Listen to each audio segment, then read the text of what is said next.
above all power. 안녕하세요. 지난 며칠간도 또 주님과 함께 행복하셨습니까? 오늘 수요일입니다. 우리 함께 말씀 앞에 나아가도록 하겠습니다. 오늘 본문 말씀은 고린도전서 14장 전체를 볼 건데요. 고린도전서 14장은 1절부터 40절까지 엄청 깁니다. 그래서 그 중에 제가 몇 군데만 같이 읽고 말씀을 나누도록 하겠습니다. 먼저는 1절로부터 5절까지 말씀입니다. 사랑을 추구하며 신령한 것들을 사모하되 특별히 예언을 하려고 하라. 방언을 말하는 자는 사람에게 하지 아니하고 하나님께 하나니 이는 알아듣는 자가 없고 영으로 비밀을 말함이라. 그러나 예언하는 자는 사람에게 말하여 덕을 세우며 권면하며 위로하는 것이요 방언을 말하는 자는 자기의 덕을 세우고 예언하는 자는 교회의 덕을 세우나니 나는 너희가 다 방언 말하기를 원하나 특별히 예언하기를 원하노라. 만일 방언을 말하는 자가 통역하여 교회의 덕을 세우지 아니하면 예언하는 자만 못하니라. 20절 말씀입니다. 형제들아 지혜에는 아이가 되지 말고 악에는 어린아이가 되라. 지혜에는 장성한 사람이 되라 라고 말씀하고 있고요. 그 다음에 37절부터 40절까지 말씀입니다. 만일 누구든지 자기를 선지자나 혹은 신령한 자로 생각하거든 내가 너희에게 편지하는 이 글이 주의 명령인 줄 알라. 만일 누구든지 알지 못하면 그는 알지 못한 자니라. 그런즉 내 형제들아 예언하기를 사모하며 방언하기를 금하지 말라. 모든 것을 품위 있게 하고 질서 있게 하라. 아멘. 오늘 본문 말씀은 고린도전서 12장으로부터 시작해서 사실 이 고린도 교회 안에 많은 하나님의 은혜를 주셔서 많은 은사들이 있었고 사역들이 있었습니다. 근데 그 가운데 하나님 안에서 온전히 이들이 하나 되지 못하는 모습들, 비교하고 다툼의 모습들이 있었던 것에 대해서 사실 오늘 이 본문 14장 말씀에 거의 종지부를 찍고 있는 그러한 말씀입니다. 이 고린도 교회 성도들을 보면 하나님의 은혜를 받아서 우리 주 예수 그리스도의 십자가를 통하여 자신들이 사망과 죄에서 구원받았음을 알고 이 복음의 기쁨, 이 복음의 생명을 알게 되었습니다. 그러나 아직 그들은 성숙하지 못한 그리스도인들로서 아직 이들의 모습 속에서는 비록 하나님의 은혜 안에서 받은 이 은사들이지만 이 은사들조차도 이들에게는 비교와 경쟁의 모습으로 보여지며 다퉜던 모습들을 우리는 이 성경을 통하여 우리가 알 수 있습니다. 이러한 고린도 교회 성도들에게 사도 바울은 고린도전서 13장을 통하여서 하나님의 사랑이 어떠한지를 그들에게 선포하게 하나님께서 하셨습니다. 그리고 오늘 14장으로 이제 이 말씀이 넘어오고 있는데요. 참 저는 이 말씀을 묵상하면서 참 중요한 말씀 가운데 하나가 바로 24장 1절에 있는 말씀임을 알게 하셨어요. 제가 1절 말씀을 다시 한번 읽어드리도록 하겠습니다. 사랑을 추구하며 신령한 것들을 사모하되 특별히 예언을 하려고 하라라고 말씀을 하고 있어요. 참 중요한 말이 뭐냐면 사랑을 추구하십시오라는 이 의미입니다. 추구하다라는 이 단어는 헬라어 디오코라는 단어인데요. 뒤쫓다, 추구하다라는 그런 의미를 갖고 있는데 이 의미의 기본적인 그 뜻이 열심히 모든 것을 다하여 따르다라는 그런 의미로부터 시작해서 이 의미가 어디까지 들어가냐면 자신이 열심히 따르는 것 안에 내가 하나가 되고 그것 안에 내가 소속이 된다라는 의미가 바로 이 디오코, 추구하다라는 그런 의미예요. 즉, 이 사랑을 추구하며라는 이 의미는 모든 것을 할 때 이 사랑으로부터 사랑 안에서 사랑에 소속되어서 사랑에 거해서 이 모든 일들이 이루어져야 한다. 그러니까 이 사랑이 베이직, 기본이 되어서 이 사랑으로부터 이 모든 은사를 시작하라라고 말씀을 하고 있는 겁니다.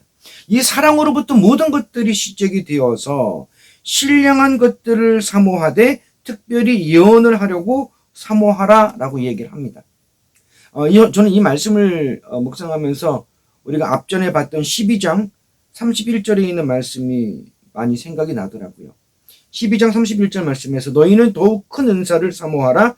내가 또한 가장 좋은 길을 너희에게 보이리라라고 말씀을 하고 있습니다. 우리가 은사를 받긴 받는데 이 은사에 대해서 더 좋은 은사, 더 하나님을 사모하고 더 하나님을 가까워질 수 있는 그런 은사를 사모하라. 그러니까 하나님이 주시는 그 은사들은 하나님의 사랑으로 하나님의 성령을 통하여 우리에게 주어진 것이 맞는데 이 은사들 가운데에서 우리가 더 하나님 앞에 드려질 수 있는 것들을 그 은사들을 사모하라고 말씀을 하고 있는 거거든요. 오늘 본문 말씀에서 나온 은사들의 모습은 세 가지의 모습들이 나옵니다. 첫 번째는 방언하는 것, 두 번째는 예언에 대해서 나오고요. 세 번째는 통역에 대해서 말씀을 하고 있습니다. 오늘 본문 말씀 2절 말씀에서 이렇게 말씀하고 있어요. 방언을 말하는 자는 사람에게 하지 아니하고 하나님께 하나니 이는 알아듣는 자가 없고 영으로 비밀을 말함이라 라고 말합니다. 이 방언은 하나님께 한다. 하나님과의 영적인 소통이 이루어지는 참 놀라운 하나님의 은사요 선물이죠.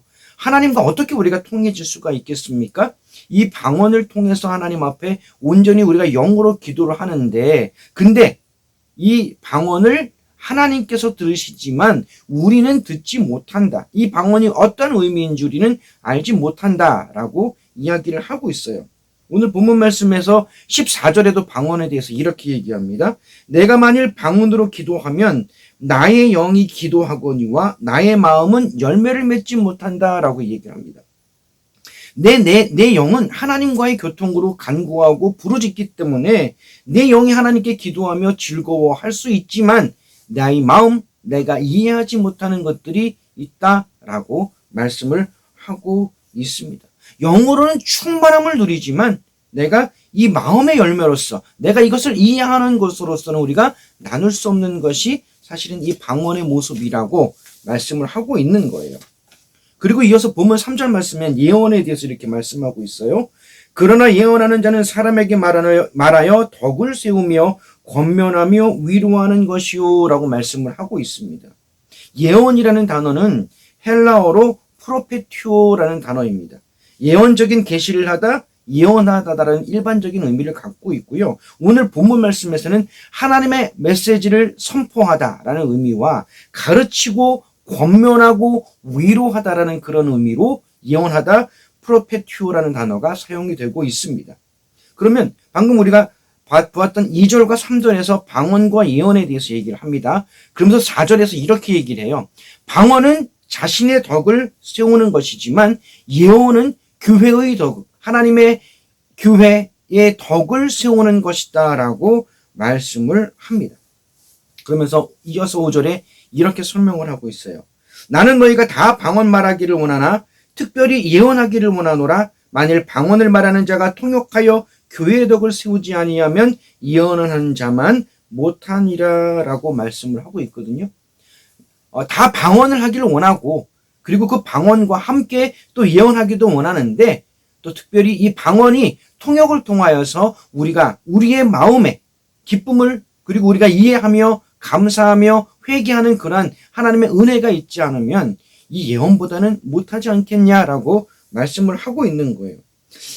사실 하나님께 받은 은사가 뭐 어떤 거는 좋고 어떤 거는 나쁘고 어떤 거는 높고 어떤 거는 낮고 그런 것은 절대 없습니다. 그러나 이 하나님의 이 은사를 어떻게 우리가 지혜롭게 사용해야 할지에 대해서 오늘 본문 14장에서 분명히 말씀을 하고 있어요. 이것에 대해서 오늘 본문 중에 20절 말씀에서 이렇게 말씀을 하고 있습니다. 형제들아, 지혜는 아이가 되지 말고 악에는 어린아이가 되라. 지혜는 장성한 사람이 되라라고 말씀을 하고 있습니다. 이 하나님이 우리에게 주신 이 은혜를 따라서 우리에게 또 은사를 허락하여 주십니다. 이 은사로 우리가 살아가지만 이 은사를 사용함에 있어서는 우리가 하나님이 주신 그 지혜로서 우리가 이 모든 은사를 우리가 사용하라고 말씀을 하고 계시는 거예요. 저는 이 말씀을 묵상하면서 12장 14절로부터 17절에 있는 말씀이 생각이 나더라고요. 12장 14절로부터 17절 말씀이 이 말씀입니다. 몸은 한 지체뿐만 아니요 여럿이니 만일 발이 이르되 나는 손이 아니니 몸에 붙지 아니하였다 할지라도 이로써 몸에 붙지 아니한 것이 아니요 또 귀가 이르되 나는 눈이 아니니 몸에 붙지 아니하였다 할지라도 이로써 몸에 붙지 아니한 것이 아니니 만일 온몸이 눈이면 듣는 곳은 어디며 온몸이 듣는 곳이면 냄새 맡는 곳은 어디냐. 사실 정말 우리 주 예수 그리스도를 통하여서 구원을 받고 생명을 얻게 된 이 고린도 교회, 이 고린도 교회가 얼마나 소중한 교회입니까? 예수 그리스도의 십자가를 통하여 구원받은 자들의 교회입니다. 그런데 이들 안에 하나님이 놀라운 은사를 주셨고 그 은사 가운데 이들이 기뻐하지만 아직 각각의 지체들로 이들이 자신들의 그 지체로서 그리고 그 은사로서만을 주장하다가 하나 되지 못하는 그런 모습들이 이 고린도 교회 속에서 존재하고 있었다라는 겁니다. 이 이유가 뭡니까? 이들이 하나님 안에서의 미성숙으로 인해서 이 분쟁과 다툼이 일어나고 있는 것이거든요. 나는 눈이야, 나는 코야, 나는 입이야, 나는 손이야, 나는 발이야. 무엇이 중요하냐가 아니라 하나님 안에서 주 예수 그리스도로 하나가 되었다는, 한 몸이 되었다는 그것이 정말 중요한 것임을 말씀을 하고 있는 거예요. 그러면서 오늘 본문 말씀에서 이렇게 우리가 읽지는 않았지만 이후로 우리가 읽는 이 내용에 보면 이렇게 말씀을 하고 있어요. 만약에 필이나 검은고라 할지라도 음의 분별이 나타나지 않는다면 이 필이나 검은고가 무슨 상관이 있겠느냐? 또 만약에 전쟁 가운데 나팔을 불지라도 이 나팔이 진격을 하라는 건지 후퇴를 하라는 건지 전쟁 준비를 하라는 건지 그걸 알지 못한다면 이 나팔이 무슨 소용이 있겠느냐. 그리고 이러한 상황들, 아무도 알아듣지 못한 이러한 상황들은 허공에다 말하는 것이 아니냐라고 이야기하면서 본문 10절과 11절에서 이렇게 말씀을 하고 있습니다. 이같이 세상의 소리의 종류가 많으나 뜻없는 소리는 없나니 그러므로 내가 그 소리의 뜻을 알지 못하면 내가 말하는 자에게 외국인이 되고 말하는 자도 내게 외국인이 되리니라고 말씀을 합니다. 이 외국인이라는 이 표현이 다르게 번역하면 야만인이라는 뜻이거든요. 쉽게 말하면 서로가 소통하지 않는다. 무슨 의미인지 서로가 이해할 수 없다라는 그런 의미로 쓰입니다. 아무리 이야기를 한들 우리가 소통할 수 없고 무슨 이야기인지 알 수 없다면 이것이 무슨 덕이 있고 무슨 유익이 있느냐라는 거죠. 그래서 본문 말씀 12절 말씀에서 이렇게 말합니다. 그러므로 너희도 영적인 것을 사모하는 자인즉 교회의 덕을 위하여 그것이 풍성하기를 구하라라고 말씀을 하고 있어요. 우리가 받은 이 모든 은사 그리고 하나님이 주신 이 모든 은사는 결국 우리의 자랑이 아니라 하나님의 이 교회, 이 공동체의 덕을 위하여 하나님이 우리에게 주신 선물임을 우리가 알아야 한다라고 말씀을 하는 겁니다. 그래서 우리가 이 방언의 은사를 받았다면 이 방언의 은사에 감사하고 기뻐하지만 그리고 이 방언을 통하여 하나님께 기도하고 하나님께 간구하지만 더더욱 하나님 앞에 우리가 통곡의 은사를 주실 것을 우리가 간구하라고 말씀을 하고 있습니다. 왜입니까? 이 방언이 부족해서가 아니라 이 통역을 통하여서 이 교회의 덕을 세우기 위함이기 때문입니다. 사실은 이 성령의 충만함을 받고 하나님께서 주신 이 은사 방언을 받았죠. 이 방언을 통하여서 하나님의 충만함을 통하여서 정말 믿지 않았던 자들이 하나님 앞에 기도하게 되고 하나님의 성령을 경험하며 하나님 앞에 나아오게 되지요. 근데 이 방언하는 것으로만 끝나는 것이 아니라 이 통역을 통하여서 하나님 앞에 어떠한 의미로 하나님이 어떻게 말씀하시는지를 들을 때 우리의 믿음이 더욱 성숙해지고 하나님을 알아가게 하신다라는 겁니다.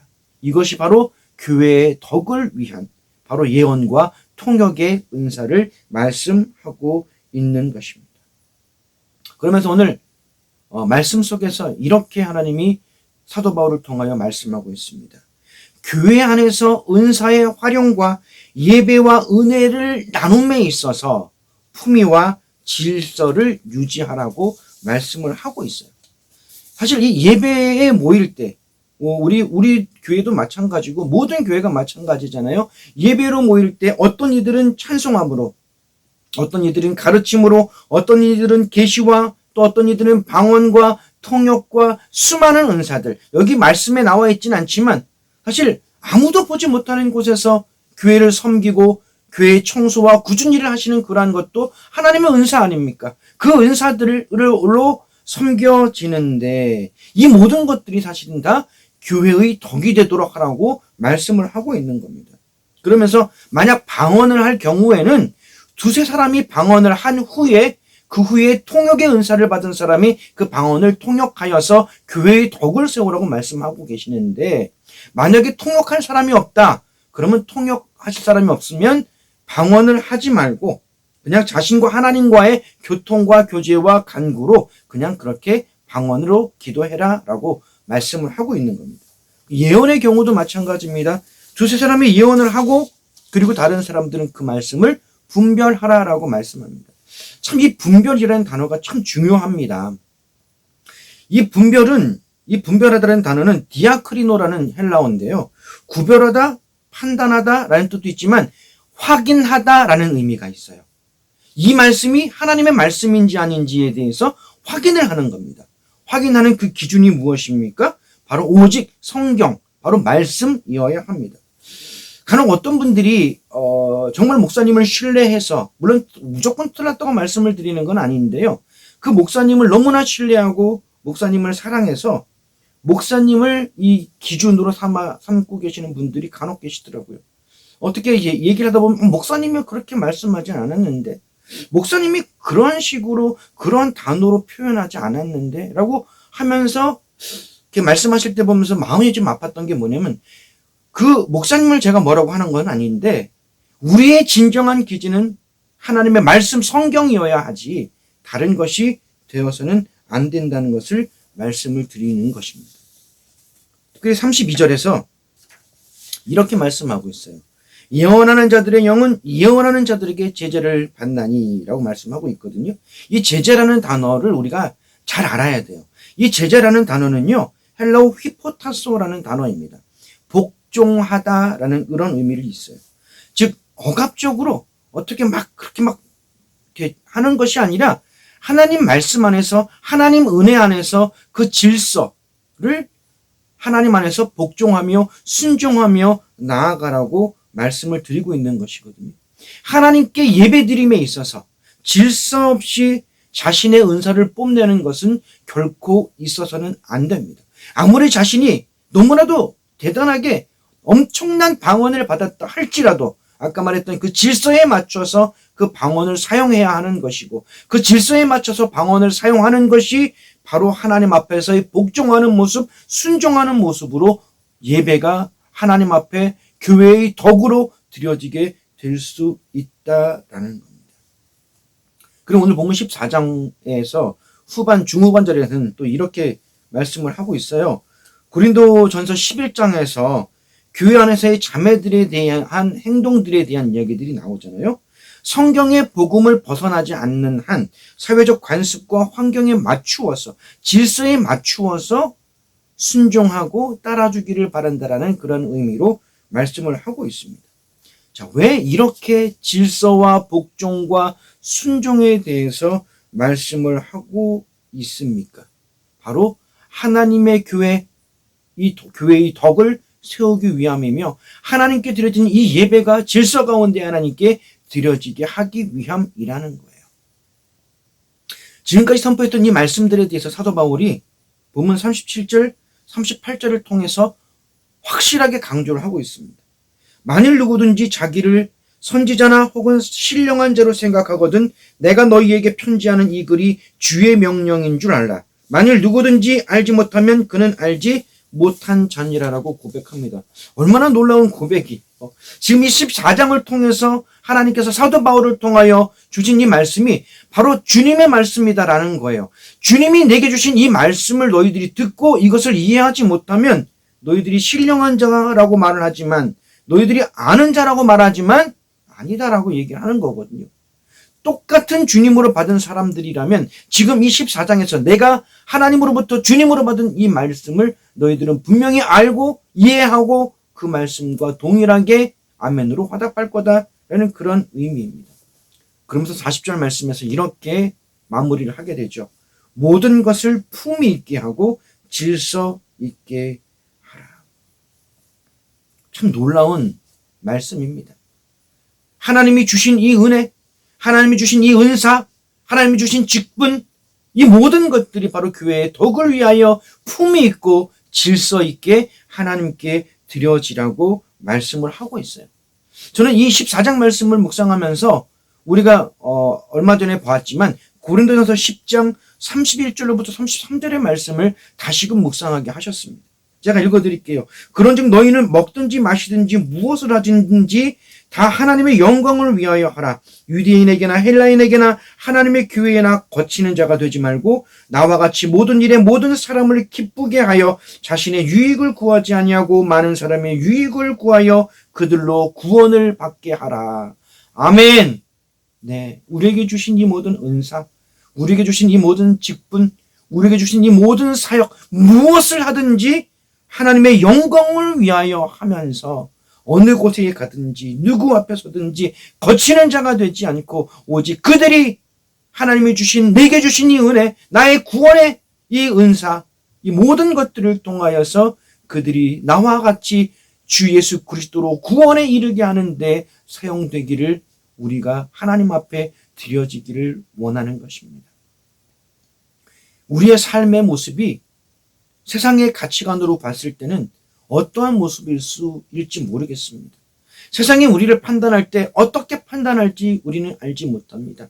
그러나 우리의 판단 기준은 오직 말씀이며 우리의 판단하시는 분은 우리의 모든 것들을 심판하시는 분은 오직 하나님이십니다. 하나님의 기준에 맞춰서 하나님의 말씀에 맞춰서 이 말씀으로 우리가 무엇을 하든지 어디에 있든지 어떠한 상황이어도 아버지 하나님의 영광을 위하여 그리고 만나는 그 모든 영혼들 앞에 하나님의 그 은혜와 사랑과 그 구원이 이루어지기를 우리가 소망하고 기도하고 준비하며 우리에게 주신 이 은사들, 우리에게 주신 이 모든 것들을 통하여서 하나님께 드려지는 우리 모두가 되시길 주님의 이름으로 축원합니다. 하나님이 우리를 통하여, 우리 교회를 통하여 이제 다시 오실 주님의 그 나라를 준비케 해주실 줄 믿습니다. 우리 하나님께서 이루실 이 모든 일에 우리가 소망을 갖고 우리가 오늘도 그리고 모든 순간마다 오직 주 예수 그리스도로 우리가 품위와 질서를 유지하며 오직 하나님 앞에 말씀 앞에 순종의 삶을 살아가는 우리 모두가 되시길 주님의 이름으로 다시 한번 축원합니다. 기도하겠습니다.